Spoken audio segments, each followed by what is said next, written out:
Satu, alladzina hum fi salatihim khashi'un. Syarat pertama, kalau ingin mendapatkan surga Firdaus tadi dan kebahagiaannya diturunkan ke bumi, dibawa sampai mati, masuk ke alam kubur lebih bahagia lagi, maka amalan pertama untuk melatih menguatkan iman itu, coba berlatih untuk menunaikan sholat dengan khusyuk. Kalau Anda kerjakan benar sholat ini, maka apa yang Anda dapatkan? Teman-teman ingat betul, saya mau tanya sebentar. Keabadian yang abadi disebut dengan sa'id. Kalau kita ingin turunkan ke dunia percikannya kita dapatkan, usahanya disebut dengan apa? Masih ingat? Aflah itu kalau didapatkan, kata dasarnya apa tadi? Falahun. Lihat baik-baik. Kata Allah dalam Al-Quran tadi, kalau ingin mendapatkan falahun, amalan pertama sholat. Makanya ketika dipanggil sholat, kalimat falah dilekatkan pada panggilan sholat. 5 kali diingatkan. Begitu muadzin kemudian azan memanggil Anda, hayya 'alas shalah. Anda bertanya, ya Allah kenapa kami mesti sholat? Dijawab, hayya 'alal falah. Yuk, pagi ayo. Yang sejati datang sini. Belum dapat sujud, belum dapat ruku, saya berikan. Makanya ketika orang sholatnya benar, dia akan mendapatkan 5 keutamaan. Saat di dunia nih, belum ke akhirat, 5 keutamaan yang tidak diberikan pada orang yang tidak sholat. Atau orang sholat tapi sholatnya nggak khusyuk. Sebab syarat mendapatkannya khusyuk. Alladzina hum fi sholatihim khasyi'un. Bukan alladzina hum fi sholatihim saja, tapi ada kalimat khasyi'un. Artinya yang tidak khusyuk saja nggak akan dapat, apalagi yang nggak sholat. Apa yang 5 ini? Lihat baik-baik. 1, orang yang sholatnya benar, pertama kali sebelum mendapatkan kebahagiaan hakiki dari Allah Subhanahu wa Ta'ala, akan dirubah dulu perilaku hidupnya menjadi perilaku yang lebih baik. Kalau orang itu sholatnya benar, maka sholat itu akan melatih dia untuk berubah, bertransformasi jadi orang baik. Itu ada di Quran surah ke-29 ayat ke-45. Innas sholata tanha 'anil fahsya'i wal munkar. Sumber keburukan cuma 2, kalau bukan fahsya itu munkar. Maaf, pornografi, porno aksi, LGBT, kata-kata jorok, kotor itu fahsya. Di orang sholat kata Allah, mustahil berkata-kata kotor. Orang sholat tidak akan pernah mencela. Orang sholat tidak punya kata-kata jorok. Jadi kalau ada sekarang orang yang sholat senang mencela orang lain, itu berarti ada masalah dalam sholatnya. Dan dia belum dijamin sebagai ahli surga terbaik. Dan hidupnya nggak bahagia. Nggak bahagia. Aneh nih. Sholat tapi senang celah orang. Aneh. Aneh. Yang paling bahaya adalah menikmati celahannya. Itu yang paling aneh. Anda ngaji. Anda ikut taklim. Taklimnya sesuai Quran. Taklimnya petunjuk sunnah. Anda sholat, Anda puasa. Tapi Anda masih senang mencela orang lain. Dan menikmati celahan itu. Kalau nggak mencela, kayaknya nggak komplit kehidupan. Maka ada yang salah dengan ibadah Anda. Ada yang keliru. Karena mustahil taat bertemu dengan maksiat. Itu mustahil. Mungkar, keburukan yang diingkari oleh hati. Sumbernya nafsu perut dengan akal. Bohong, mencuri, menipu, membunuh, merampok, membegal, mabuk dan sebagainya. Itu namanya mungkar. Orang sholat gak mungkin mengerjakan mungkar. Jadi kalau sholat kita benar, cukuplah Anda sholat, maka Anda akan jadi orang baik. Makanya kata Nabi, Anda punya anak dari kecil ajarin sholat. Sholat, kalau naik jadi balik, kerjakan terus. Kasih pelajaran membuat dia mengerti. Kalau masih susah, berikan pelajaran. Ini sering diterjemahkan dengan memukul. Mukul di Arab beda dengan konteks mukul sekarang. Mukul di Arab tuh ngasih pelajaran supaya ngerti. Anda bisa terjemahkan dengan konteks lain. Uang jajannya tahan, yang kesukaannya simpan dulu. Bisa dengan konteks kekinian. Tapi poinnya, kenapa anak Anda dari kecil ajarin sholat, sampai kenalkan dengan masjid, ajari 3 tahun bawa ke masjid, kenalkan dengan masjid. Gak ada masalah lari-lari itu sebelum waktu sholat. Kenalkan dulu. Dulu orang-orang tuh begitu, sebelum waktunya dikenalkan, jalan, begitu lari, biarin dulu. Setelah itu diberi pengertian. Nah, ini bukan tempat berlari, yang berlari di sana nanti, yang di sini nanti akan ada orang-orang baik semuanya. Terus Anda lihat berbaris, baris rapi. Kalau pengen baik, ikutan baris nanti. Terus nanti ada yang mimpin di depan, namanya imam. Imam itu siapa ya? Tetangga kita bukan yang Pak Imam, bukan. Bukan. Kalau tetangga kita namanya Imam S. Arifin. Kalau yang ini imam sholat namanya. Imam sholat itu nanti akan pimpin menyembah Allah. Allah siapa ya? Allah itulah yang memberikan ayah rizki. Allah itu yang memberikan ayah rizki sehingga bisa beli tobot buat kakak. Beli robokar poli. Ini yang poli, ini yang embers, ini yang heli. Ini dulu kakak semuanya tuh. Yang kasih Allah. Nanti kalau kakak bagus bisa ikut rapi di sini. Allah akan senang, akan ditambah lagi oleh Allah. Oh begitu ya. Datang, begitu caranya. Ini bukannya waktu sholat belum dikenalin, udah dibawanya main-main di masjid. Bahkan ada yang agak repot lagi, di rumahnya susah diatur, dibilang, kamu ini susah diatur, main sana ke masjid, disuruh main, ya main di masjid. Yang salah bukan anaknya, orang tuanya. Apa rahasianya anak itu disuruh ke masjid, suruh sholat? Rahasianya, begitu anak itu sholat dengan baik, maka dia akan tumbuh jadi anak baik di kemudian hari. Itu maksudnya. Nah, sekarang saya agak bingung ini, pendidikan TK sekarang salah sih? Enggak, cuma saya agak bingung mikirnya. Ini anak belum diajarin sholat, udah diajarin manasik. Itu bagaimana cara berpikirnya Ferguson?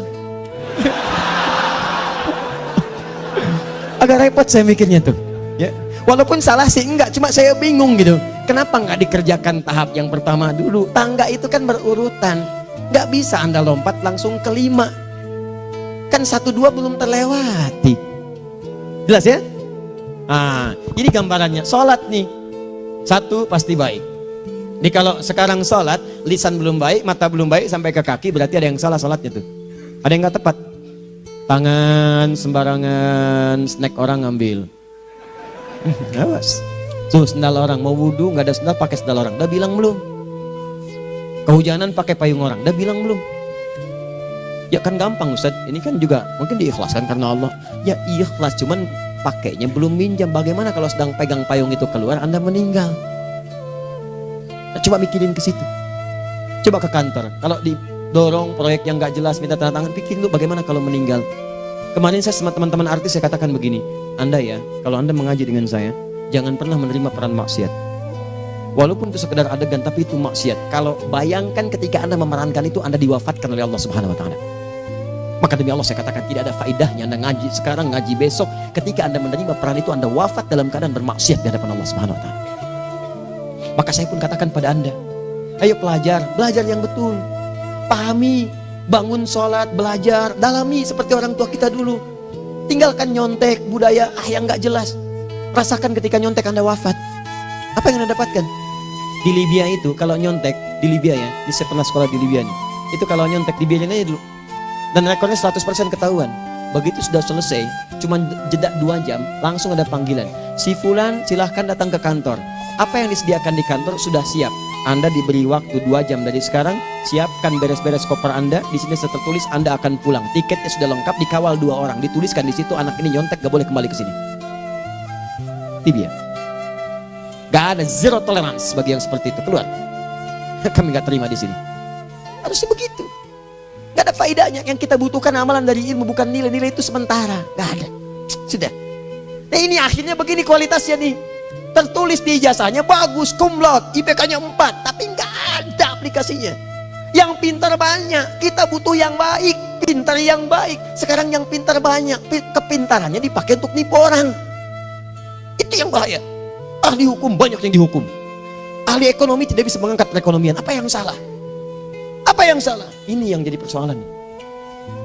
Tapi dasar manusia, begitu di sidang mulai pakai peci, pakai baju koko, pakai tasbih, ada yang pakai kerudung. Luar biasa. Nih, 2. Orang kalau sholatnya benar, Allah akan berikan ketenangan dalam jiwanya. Tenang hati. Jangankan musibah kecil, musibah paling besar pun tenang aja dia. Tenang, dia paham rumusnya. Allahu Akbar. Turun Quran surah ke-13 ayat ke-28. Ala bidzikrillahi tatmainnul. Yakinkan pada dirimu zikir kepada Allah membuat hati tenang. Di antara turunan zikir amalannya adalah salat.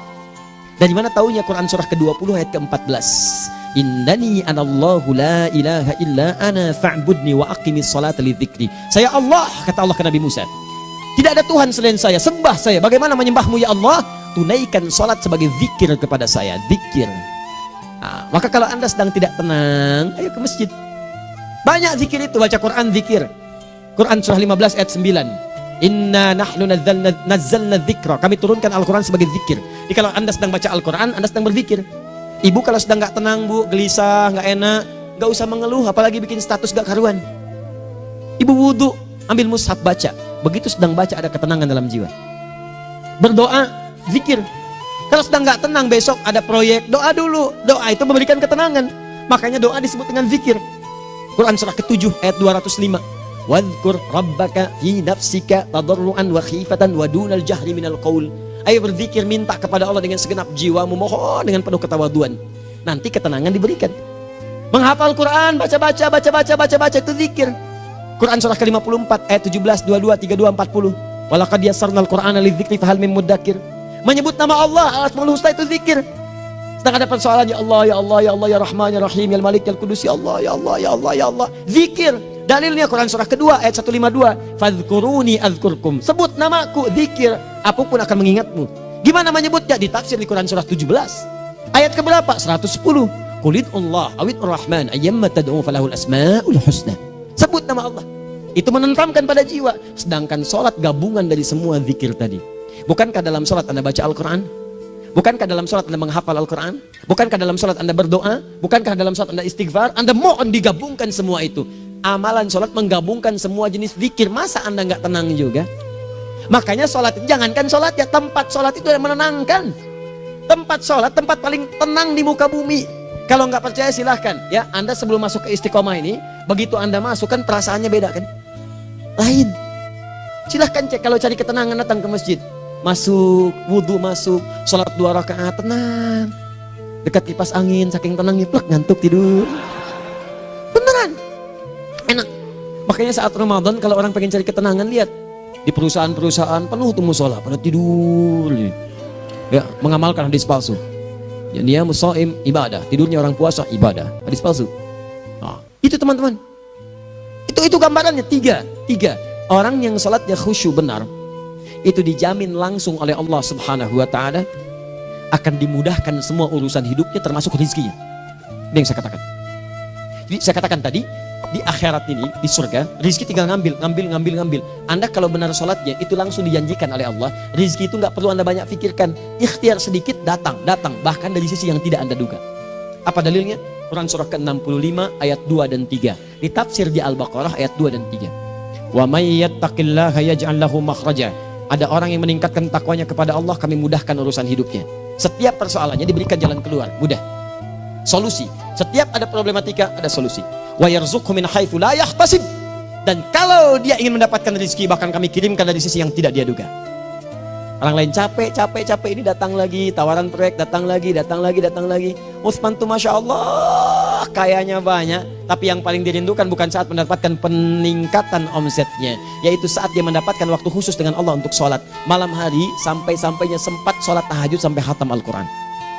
Abdurrahman bin Auf demikian, Tamim Ad-Dari demikian, sholat karena tahu sholat itu meningkatkan rizki, karena tahu kuncinya ada di situ. Allah yang punya rizki, disebut dengan Razzaq, pemilik rizki. Maka saya harus punya hubungan dekat dengan Allah. Kalau sudah punya hubungan dekat, mau apa aja gampang. Belum minta udah diperhatikan. Silahkan cek, Anda punya hubungan baik dengan bos Anda di kantor ya, sebelum Anda minta, beliau udah pikirin tuh, telepon bendahara, dia udah ngambil belum gajinya? Belum Pak, tambahkan bonus sekian. Kenapa? Karena dia mengawasi Anda. Allah maha tahu dibandingkan dengan bos Anda. Mendekat kepada Allah semua diperhatikan oleh Allah. Siapa orang takwa itu? Kalimat takwa pertama di Al-Quran Al-Baqarah ayat 2, amalannya ayat 3. Dzalikal kitabu la raiba fihi hudal lil. Siapa mutakin itu? Ayat 3-nya. Alladzina yu'minuna bil ghaib wa yuqimunas shalah. Di gampang. Kalau pengen mudah hidupnya gampang. Biaya nggak mahal, tenaga nggak banyak, tingkatkan takwa nih. Jadi kalau hidup Anda masih susah, di kantor champion, di rumah tangga bermasalah terus, atau sebaliknya, maka boleh jadi kalau gelar Anda tinggi, harta Anda banyak, tapi selalu punya masalah, bukan Anda kurang hebat, bukan Anda kurang kedudukan, bukan Anda kurang kaya, Anda kurang takwa. Dan yang paling dahsyat, mungkin sholat Anda belum berkualitas. 4. Orang yang sholatnya benar, khusyuk dia, bahkan saat sholat itu kalau dia minta, maka seketika doanya akan dikabulkan. Tanpa diskusi, langsung seketika. Contoh, Quran surah ketiga ayat 38-39. Demi Allah saya katakan, Nabi Zakaria punya masalahnya pelik.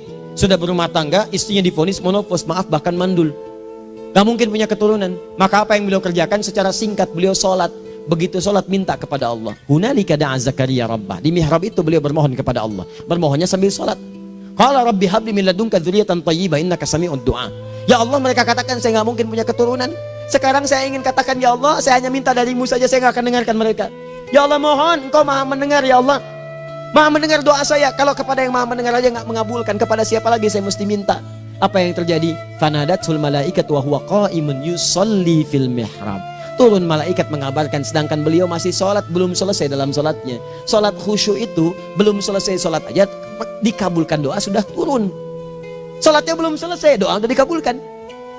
Annallaha yubashshiruka bi Yahya. Allah kasih kabar gembira, doa kamu didengar, dikabulkan, kamu akan punya anak, namanya langsung dari Allah Yahya, artinya hidup yang mustahil menurut manusia. Lahir seorang dari rahim perempuan yang menepus dan mandul, bayi yang hidup, kata Allah nggak ada yang mustahil bagiku, jadi dan jadi dia. Berita baiknya, Nabi Zakaria sholat dikabulkan. Umat Nabi Muhammad sebelum sholat sudah ditunggu oleh Allah, mau minta apa, aku kabulkan sekarang. Hadisnya qudsi, saya bacakan. Hadatsana qala Rasulullah sallallahu alaihi wasallam, qala Allahu azza wa jalla, qasamtu shalah baini wa baina abdi. Kata Allah, saya bagi dua ya salat antara aku dengan hambaku. Wali abdi ma sa'ala. Kalau hambaku benar salatnya, aku berikan apapun yang dia minta sekarang. Idza qala al-abdu alhamdulillahi rabbil alamin. Bagian pertama, kalau hamba benar membaca Al-Fatihahnya dari alhamdulillahi rabbil alamin, kalau Allah azza wa jalla dijawab oleh Allah, hamadani abdi, hambaku sedang memujiku.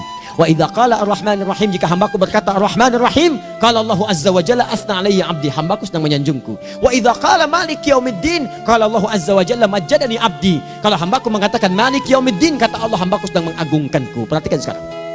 Wa idza qala al-abdu iyyaka na'budu wa iyyaka nasta'in, jika hambaku berkata sekarang, ya Allah, kami sekarang ibadah, sholat menyembahmu, dan kami sekarang sedang punya masalah, kami hanya minta tolong kepadamu ya Rabb. Apa jawabannya? Beda dengan sebelumnya. Kata Allah, hadza baini wa baina abdi, inilah perjanjian antara aku dengan hambaku. Wali abdi, kalau hambaku benar khusyuk sholatnya sampai detik ini, baru sampai Al-Fatihah itu pun belum tuntas, baru sampai Al-Fatihah itu pun belum tuntas. Kalau benar bacaannya betul, sholatnya dari takbir sampai dengan selesainya, sampai ayat itu, iyyaka na'budu wa iyyaka nasta'in, kata Allah, masalah apapun yang dia minta sekarang, aku akan kabulkan. Besok saya kasih rahasia yang di KBP. Ada awal pembuka di awal sebelum Al-Fatihah yang kalau Anda benar bacanya, itu pengantar kepada pengabulan doa di Al-Fatihah. Apa itu? Besok. 5. Yang kelima ini yang paling diharapkan, dan ini penutup dalam kajian kita malam ini. Teman-teman sekalian, perhatikan baik-baik. Jika Anda benar mengerjakannya, maka Allah akan jamin langsung Anda akan mendapatkan kesuksesan dan kebahagiaan di semua aktivitas Anda. Kalau jadi suami yang sukses, rumah tangga yang bahagia. Kalau jadi pegawai yang sukses, dan di kantor bahagia. Masih ingat? Kesuksesan yang menghadirkan kebahagiaan, konteksnya dunia disebut dengan falah, dipegang disebut dengan aflah. Dikembalikan lagi ke atas, ke surah ke-23 ayat 1 dan 2. Qad aflahal mu'minun. Apa amalannya? Alladzina hum fi salatihim khashi'un. Persoalannya, kalau Anda sholat belum mendapatkan satu di antara 5 ini, apa masalahnya? Pertama masalahnya, kata Al-Quran, boleh jadi yang sholat itu belum khusyuk. Apa itu khusyuk? 2 maknanya, dan saya tutup di sini. Apa yang 2 itu? 1, kebanyakan orang sholat masih membawa dunia dalam sholatnya. Makanya kalau pengen khusyuk, kata Allah, maka Anda rasakan akan bertemu Allah. Rumusnya Quran surah kedua ayat 45 sampai 46. Rasakan secara singkat, mungkin itu sholat terakhir yang Anda akan kerjakan dalam kehidupan. Mungkin di sholat itu Anda wafat. Kata Allah, alladzina yadhunnuna annahum mulaqu rabbihim. Orang khusyuk itu sudah kelihatan dari sebelum sholat, dia sudah merasa persiapan menghadap Allah. Persiapan ke manusia aja, dia sudah siap-siap, mandi dulu, ganti pakaian, pakai parfum, macam-macam dan sebagainya, hanya memenuhi undangan manusia. Allah mengundang Anda 5 kali dalam sehari. Ya maaf, mengabulkan doa Anda, mencukupkan kebutuhan, menyembuhkan kalau sakit, disiapkan Anda. Harusnya apa? Penampilan sempurna. Kata Quran, orang khusyuk itu kelihatan sebelum sholat, pakaiannya kelihatan. Quran surah 7 ayat 31, ya bani Adam khudhu zinatakum inda kulli masjid. Hai anak cucu Adam, kalau tiba panggilan dari masjid, kenakan pakaian terbaikmu. Di anak cucu Adam tuh kelihatan. Kalau orang khusyuk, begitu adzan kelihatan pakaiannya lain, pakaiannya indah. Khudhu zinatakum, kenakan pakaian terbaikmu. Dipakai, bertemu Allah, bertemu manusia aja pakaian bagus-bagus. Ini aneh ya, ada orang salah ibadah aja, orang salah ibadah pakaiannya bagus-bagus. Lihat nih hari-hari tertentu, besok tuh orang mau ke tempat masing-masing tuh, ada yang pakai jas, pakai dasi, pakai batik, pakai kebaya, anaknya dibawa, dikuncir 2, bawa manisan macam-macam. Mau salah ibadah aja tampilan bagus. Masa antum yang benar ibadahnya nggak bagus? Bedakan pakaian futsal, pakaian sholat ganti dengan yang sholat. Ini gimana pakaian sholat pakai pakaian futsal? Depannya gambar Messi, belakang Ronaldo. Repot. Malaikatnya juga bilang, kamu salah baju, harusnya Luka Modric.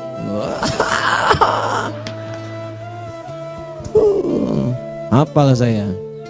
Nah, yang mau tanya apa? Mourinho dipecat saya tahu. Lagi nganggur sekarang, ditawarin Benfica dia nggak terima. Sekarang jadi dia komentator di beIN Sport. Nanti sebentar lagi dia akan komentari laga Saudi dengan Qatar dan komentari laga Arsenal dengan Ipswich. Digantikan oleh Solskjaer. Dia super sub dulu. Ya, super sub. Ya, the baby assassin, ya pembunuh yang berwajah baby face. Masuknya di akhir-akhir. Gol. Sekarang melatih dia 5 kali kemenangan, belum kalah sama sekali. Saya hafal itu. Tapi masih di urutan ke-6. Tapi jaraknya ke yang ke-4 itu tinggal 3 poin lagi. Hafal saya. Liverpool tahu cuma 4 poin sekarang bedanya. Kemarin 7 kalah 2-1 sama Manchester City. Walaupun banyak analisis yang menyebutkan mungkin itu diberikan saja gitu kan. Karena ada yang lain-lain. Hafal kedua Manchester City. Hafal saya. Ayo mau tanya apa lagi? Tottenham Hotspur ke bawahnya, ada Chelsea, ada Arsenal, baru kemudian Manchester United. Liga Italia, wah udah gak kekejar Juventus. Ya, apa lagi? Dan seterusnya lah. Gak ada ujungnya bahas yang begituan. Jelas ya? Maksud saya, Anda tanya itu saya jawab. Tapi tidak menghilangkan ibadah kita yang lain. Dan apa ruginya? Ya tahajud dah. Apa yang bisa dikerjakan besok, lihat besok. Ya kan tahajud kan bisa besok. Ada orang tahajud jam 10 pagi? Gak ada. Lebih baik Anda kerjakan malam tahajud. Yang tidak bisa dilihat malam, bisa dilihat besok. Cara berpikirnya bagaimana kalau besok meninggal? Gak kesampaian teman-teman sekalian. Gak kesampaian. Nah maka dari itu, Anda kalau mau ada panggilan sholat, siap-siap baju yang bagus. Itu sempurnakan. Anda panggilan orang mandi. Panggilan Allah, buka Quran surah 5 ayat 6. Sempurnakan wudhu. Ya ayyuhalladzina amanu idza qumtum ila shalah faghsilu wujuhakum. Wudhu yang baik. Berpakaian yang rapi. Kenapa? Karena boleh jadi saat dipanggil Anda wafat saat itu. Maka wafat Anda dalam keadaan yang suci, dengan keadaan tobat, dengan pakaian terindah pada saat itu. Yang kedua, maaf, orang-orang kurang khusyuk itu saya tutup. Yang kedua itu karena kebanyakan orang sholat tidak paham, tidak mengerti apa yang dibaca dan dilakukan dalam sholatnya. Jujur pada diri sendiri, jawab pada diri Anda. Sampai sekarang Anda sholat, berapa persen bacaan sholat yang Anda pahami? Jangan-jangan selama ini Anda sholat ribuan kali sujud, ribuan kali ruku. Gak ada yang paham yang dibaca. Sekian persen yang paham, bagaimana sholat Anda bisa khusyuk? Pekerjaan Anda dipahami, urusan akhirat Anda gak dipahami. Di mana cara berpikirnya? Aku yang bagaimana atau engkau yang harus bagaimana? Ya, coba berubah. Nah ini baru satu amalan, belum yang lainnya. Ada 5 amalan lagi yang kalau kita bisa turunkan itu, selain sholat yang khusyuk, maka jaminan tadi akan datang. Baru sholat khusyuk aja 5 datang, apalagi ditambah dengan 5 amalan lainnya lagi. Demi Allah saya katakan, dunia kecil sekali, gak ada nilainya. Akhirat aja enak, nikmat. Saya ketemu Ustaz Arifin beberapa waktu lalu, dan kita doakan semoga Allah berikan kesembuhan, kesehatan. Saya datang, biasa kita adamin berdoa, duduk. Bang istirahat, bang butuh istirahat, umat udah nunggu. Dah gak usah mikir yang lain, karena beliau cerita masjid, cerita zikro, cerita mana. Ya insya Allah, nitipin ini, nitipin itu dan seterusnya. Dan yang paling indah adalah, bang kita saling panggil weekend. Nikmat, gak ada yang senikmat ini. Zikir, Allah, doa. Nah bayangkan sakit tapi masih nikmat gitu. Nikmat. Iya bang, saya paham. Istirahat dulu.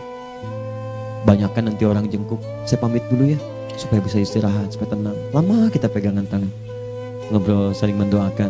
Itu nikmat. Dan cara berpikirnya kalau sudah pakai iman, semua nikmat.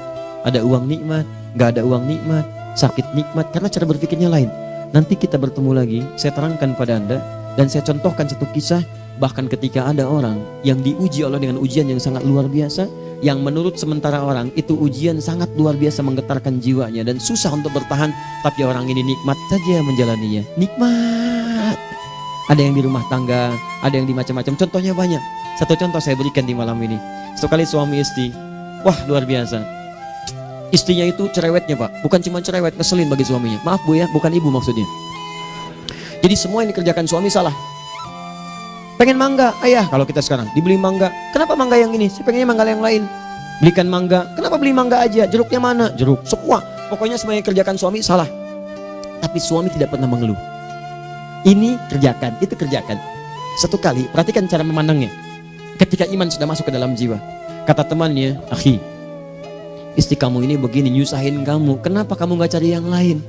Kan gampang ada syariat. Udah pisahin aja cari yang lain. Kamu tenang ibadah. Apa jawabannya? Hey, Allah sudah turunkan surga ke saya lewat dia. Kenapa kamu meminta saya untuk menjauhinya dan meninggalkan surga saya? Di cara melihat dia, bukankah ketika ada berbagai keluhan saya sabar? Bukankah sabar mendekatkan saya ke surga? Allah kirimkan tipikal istri seperti ini supaya mendekatkan saya ke surga. Dengan itu kan saya banyak pahala. Saya sabar, pahala banyak. Sudah Allah berikan pahala kepada saya. Kamu malah nyuruh saya untuk berpisah dengan pahala itu. Perhatikan cara berpikirnya. Indah. Kalau rumah tangga seperti ini semuanya enak. Suaminya biasa-biasa, istrinya cantik, luar biasa. Begitu berdandan kelihatan, kata suaminya, Masya Allah, wajahnya tak berpaling, mata tak berkedip. Kata istrinya, ya zauji madzabik, sayang kamu kenapa? Wallahi syakiran lillah bihadari, demi Allah aku bersyukur mendapatkan istri secantik kamu. Kata istrinya, nahnu fil jannah zauji, kita berdua di surga. Kata suaminya, kok bisa begitu jawabanmu? Iya, kamu bersyukur dengan keadaanku, aku bersabar dengan keadaanmu. Catat. Bukankah orang syukur dan sabar di surga? Tuh lihat, canda-canda orang-orang soleh itu begitu. Nikmat ketawa walaupun nyelekit di hati. Cuman bawaannya enak gitu. Nah, nanti itu ada tuh, nanti saya turunin tuh. Yang di rumah tangga, yang ini, yang itu nanti. Kapan? Pertemuan berikutnya. Jadi kita cukupkan dulu di malam ini apa yang kita pelajari supaya nanti nggak terlampau banyak kita dapat materi, cuma sayang sedikit mengamalkan. Saya sudah tuangkan di sini, banyak saya tuliskan termasuk di keluarga, di macam-macam. Ini saya tulis tapi silahkan Anda baca, kalau ada manfaat silahkan dapatkan, kalau ada yang kurang silahkan sampaikan untuk dikoreksi. Semoga Allah muliakan kita semua insya Allah. Sekali lagi, perbaiki hidup, jangan banyak mainnya, dan sudah jangan banyak membuang dengan yang sia-sia apapun yang dihadapi. Sekali lagi, tolong jaga kondusivitas, bantu negara kita, ketertiban, keamanan. Kalau saya menyampaikan sesuatu ada singgungan dengan yang kekinian, itu maksudnya koreksi masukan-masukan supaya diperbaiki. Tapi tetap dalam urusan pemilihan kita punya pilihan masing-masing yang tidak boleh dipaksakan. Jelas ya? Baik, jadi ya saya sampaikan sekali lagi. Pertama, pilih mana? Anda dipaksa harus ikut, atau yang kedua, kita bebas memilih sesuai